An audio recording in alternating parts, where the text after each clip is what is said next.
कभी कभी एक महिला की चुप्पी पूरे समाज की आवाज़ बन जाती है और कभी कभी एक छोटी सी टिप्पणी हमें यह सोचने पर मजबूर कर देती है कि क्या हम अभी भी महिलाओं को उनके कपड़ों, उनके पहनावे से, उनके बारे में जानते हैं।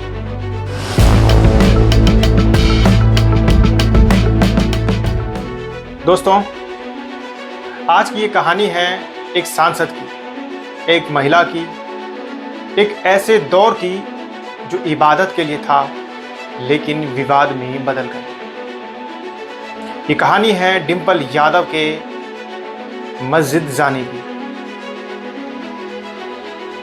मौलाना के बयान की, थप्पड़ की गूंज की और समाज के आईने में झांकती हमारी सोच की।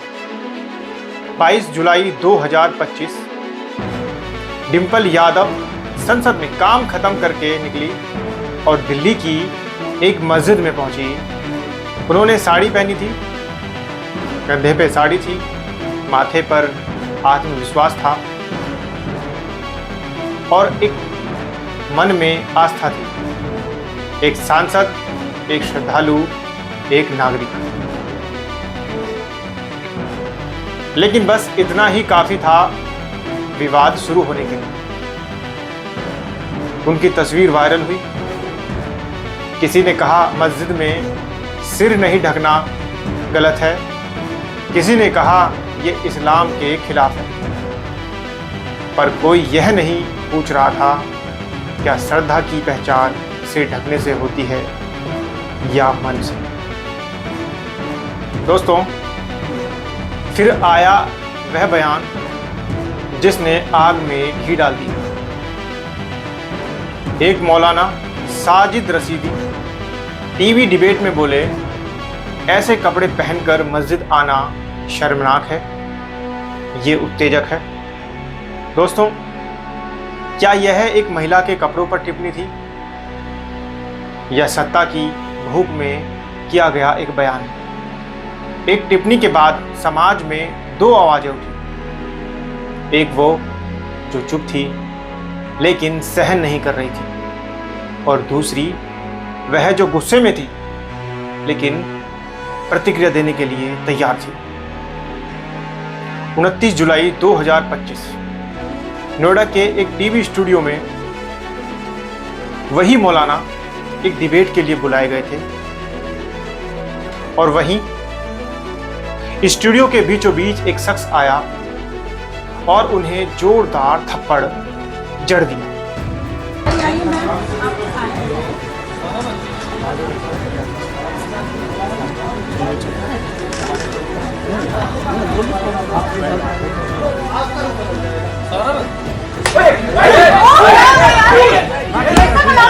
उस व्यक्ति का नाम था कुलदीप भाटी, समाजवादी पार्टी का कार्यकर्ता।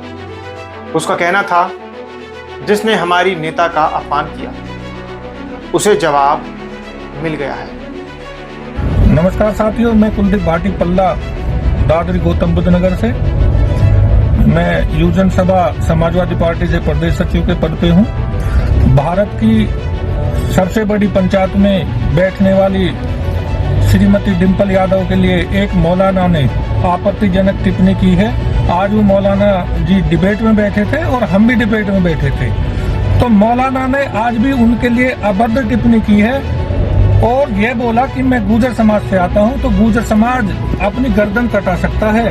भारत की किसी भी वर्ग की महिला के लिए अपमान नहीं सह सकता। तो आज मौलाना का इलाज कर दिया गया है। धन्यवाद। आगे से भी अगर किसी ने भी इस तरीका की किसी भी वर्ग की भारत की महिला पे टिप्पणी की तो उसका इलाज इसी तरीका से किया जाएगा। नमस्कार दोस्तों, इस घटना का वीडियो वायरल हुआ। कुछ नेता ने कहा कि ठीक किया गया, यही तरीका था उसको ठीक करने का, उन्हें समझाने का, और वहीं दूसरी तरफ कुछ ने कहा कि ये कानून का उल्लंघन है। लोगों की अपने अपने तरीके से अलग अलग प्रतिक्रिया है और यहीं से एक बात विचारधारा से निकलकर राजनीति, धर्म और महिला गरिमा के टकराव की बहस में बदल गई। इस बीच उत्तर प्रदेश पुलिस ने मौलाना के खिलाफ FIR दर्ज की। महिला आयोग ने भी नोटिस जारी किया और जवाब मांगा। सवाल था, क्या अब धर्म के नाम पर महिलाओं के सम्मान से खेलना कब बंद होगा? इस विवाद पर संसद में भी प्रतिक्रिया आई। सत्तारूढ़ दल के सांसदों ने पूछा, अखिलेश यादव क्यों चुप है? कुछ नेताओं ने बयान दिया, डिंपल यादव के लिए आवाज नहीं उठाना उनकी कमजोरी दिखाता है। लेकिन उसी संसद में डिंपल यादव चुप थी, शांत, संयमित और गंभीर। और शायद यही चुप्पी पूरे विवाद पर सबसे भारी जवाब था। दोस्तों, इस मुद्दे पर समाज बटा हुआ था। ट्विटर पर ट्रेंड चला, I stand with Dimple, stop judging bye clothes. महिलाओं ने सवाल उठाया, क्या हमारी श्रद्धा भी अब ड्रेस कोड से तय होगी? मुस्लिम समाज के भीतर से भी आवाज आई। पसमानदा मुस्लिम समाज के लोगों ने कहा, ये मौलाना की निजी सोच है, इस्लाम की नहीं। धर्म महिलाओं के सम्मान को चोट पहुंचाने की इजाजत नहीं देता। और अंत में एक बात हर किसी ने महसूस की कि लड़ाई सिर्फ सिर ढकने या न ढकने की नहीं थी।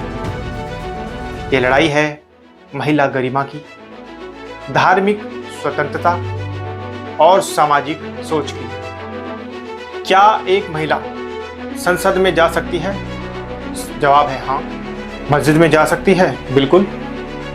क्या उसके सिर पर दुपट्टा होना चाहिए या होना जरूरी है? ये उसका निजी निर्णय है, ये कोई आदेश नहीं है। जब तक हम महिला की पहचान उसके वस्त्रों से तय करते रहेंगे, तब तक हमारी बराबरी, सम्मान और आज़ादी की बातें सिर्फ किताबों में ही पढ़ते रहेंगे। अगर आप मानते हैं कि स्त्री का सम्मान वस्त्र से नहीं विचार से तय होता है, तो इस वीडियो को जरूर शेयर करें। आप देख रहे हैं दैनिक पड़ताल टीवी और आपके साथ मैं हूं कुलदीप चौहान। धन्यवाद।